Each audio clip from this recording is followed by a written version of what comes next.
பையனை அடிச்சு கொண்டு தூக்கில தொங்கிட்டு இருக்கானுங்க. சரி, அப்ப நீங்க போலீஸ் கிட்ட வந்திருக்கணும், என்ன ஏதுன்னு விசாரிச்சுப்பாம்ல. அதை விட்டுட்டு கத்தி கப்படான ஊருக்குள்ள வந்தா என்னடா அர்த்தம்?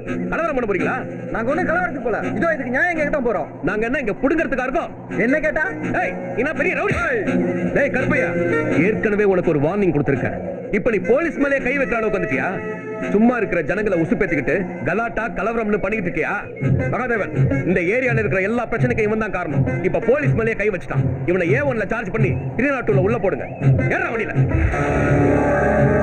என்ன சார் நியாயம் சொல்லுங்க, நீங்களே பணக்காரங்க சாதகமா பேசுறீங்க. என்னடா அப்ப நான் லஞ்சம் வாங்கிட்டேன்னு சொல்றியா? எல்லாரும் மரியாதையா கலந்து போயிடுங்க. இப்ப எதுக்கு இவரை அழைச்சிட்டு போறீங்க? டேய், நீ மட்டும் மரியாதையா வண்டியில ஏறியா இல்ல ஒட்டுமொத்த ஜனத்தை உள்ள தள்ளுறியா? கஜா, எல்லாம் முன்னேற் பாத்துறா. நீ இங்க இருந்து நம்ம ஆளுங்களை பாத்துக்க, நான் வெளில வந்து பேசிக்கிறேன். அப்ப இதுக்கு என்ன பதில் சொல்ல போறீங்க? கான்ஸ்டபிள், அந்த பாடி வண்டியில ஏத்துங்க. தம்பி, போஸ்ட்மார்ட்டம் ரிப்போர்ட்டை பார்த்துட்டு இது கொலையா தற்கொலையான்னு நாங்க சொல்றோம்.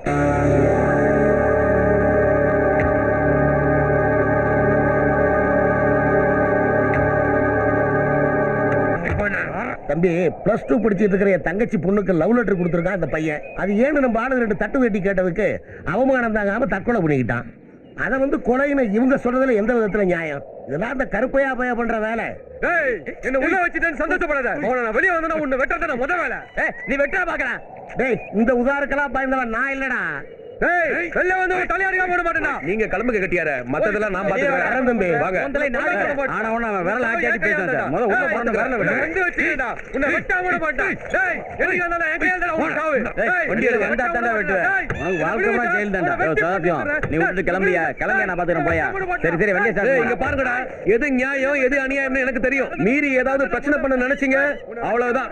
இங்க பாரு, அவரே போயிட்டாரு. நீங்க எல்லாம் கலஞ்சு போங்க. போங்க போங்கடா.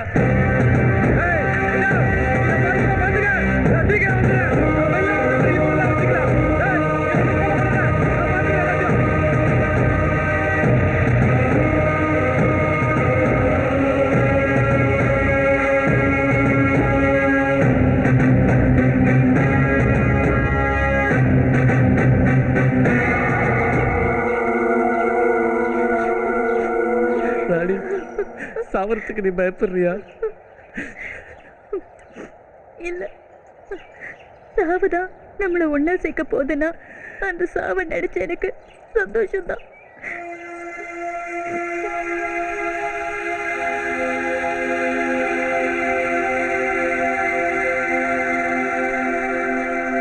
நீ எப்படியோ வாழ வேண்டியவன்.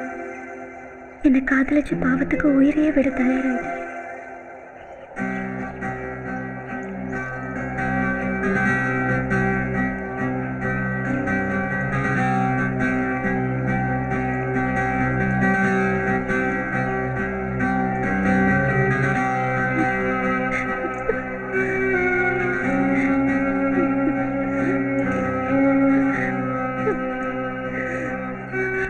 முதல்ல நான் சாப்பிடுறேன்.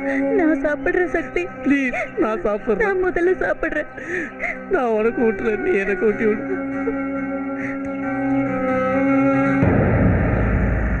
ஒரு காலத்துல இந்த கோயில் 6 கால பூஜை, அபிஷேகம், யாகம்னு ஓஹோன்னு இருந்திருக்கும்டா.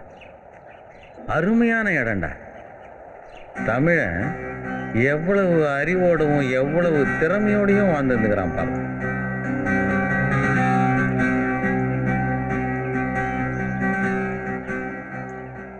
ஓ லவ்வர்ஸா, மன்னிக்கணும், ரொம்ப டிஸ்டர்ப் பண்ணிட்டோம்னு நினைக்கிறேன்.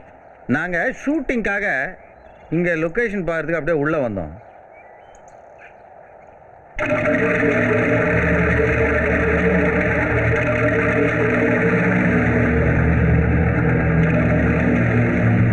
இது என்ன விஷயம்? நீங்கள் கலக்கி வச்சதா? வாங்க வாங்க, வெளியே வாங்க. செத்து போயிருப்பீங்களாடா? படிக்கிற பசங்க மாதிரி தெரியுது. காதல் தற்கொலையா? கொஞ்சம் விட்டால் நம்ம நாட்டில் எல்லாருமே தற்கொலை பண்ணிப்போம். அந்த மாதிரி பிரச்சனைகளை தான் நம்ம உருவாக்கி வச்சுருக்கோம். சொல்லுங்கள், உங்கள் பிரச்சனை என்ன? நாங்கள் 2 பேரும் வேற வேற ஜாதி. எங்கள் ஊரில் ஜாதி தகராறால் மாதத்துக்கு 4 கொலையாவது நடக்கும். எங்கள் அப்பா ஒரு எக்ஸ்எம்எல்ஏ, ஜாதி சங்க தலைவர் வேறு. இது வரைக்கும் யார் கண்ணிலையும் படாமல் தப்பிச்சிட்டோம். இந்த நிமிஷம் கூட யாராவது எங்களை இங்கே பார்த்தா உடனே வெட்டி போட்டுருவாங்க.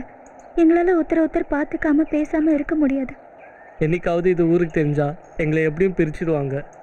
ஒன்றா வாழறதுக்கு தான் எங்களுக்கு வழியே இல்லை. அதை சேர்ந்தே சாவலான்னு முடிவு பண்ணிட்டோம். ஜாதி பிரச்சனை உயிருக்கே ஆபத்து அப்படிங்கிற ஒரு ஊரில் இருந்துக்கிட்டு நீங்கள் காதலிச்சே இருக்கக்கூடாது. சரி, காதலிச்சிட்டீங்க. காதலுக்காக உயிரையும் கொடுக்க தயாராகிட்டீங்க. காதலிக்கிறவங்க 2 பேருக்கும் ஜாதி தடையா இல்லை.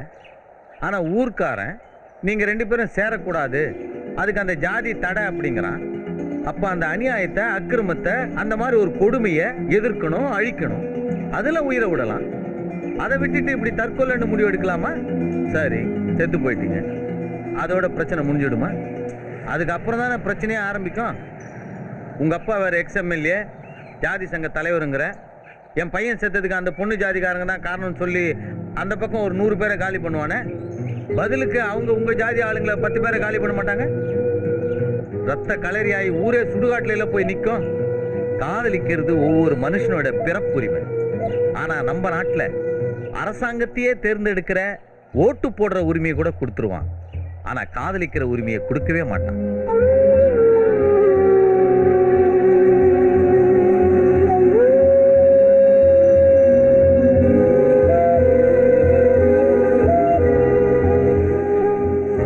இது வரைக்கும் நான் சொன்னதெல்லாம் உங்களுக்கு புரிஞ்சிருக்கும்னு நினைக்கிறேன். உண்மையாகவே உங்கள் காதல் ஜெயிக்கணும்னா நீங்கள் சுயமாக சம்பாதிச்சு சொந்த காலில் நின்று உங்கள் குடும்பம், ஜாதி, ஊர், அவங்களுடைய எதிர்ப்பையெல்லாம் சமாளித்து வாழ முடியுங்கிற நிலைமை வர்ற வரைக்கும் நீங்கள் ஒருத்தருக்கு ஒருத்தர் காத்துக்கிட்டு இருக்கிறது தான் நல்லது.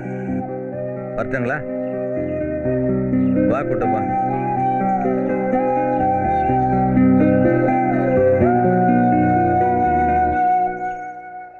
பாத்தியாடா குட்டப்பா, மனுஷனுங்க காதலிக்கிறதுக்கு படுற அவஸ்தைய. நல்ல வேலை உங்க இனத்துல இந்த மாதிரி பிரச்சனை எல்லாம் இல்லைல்ல.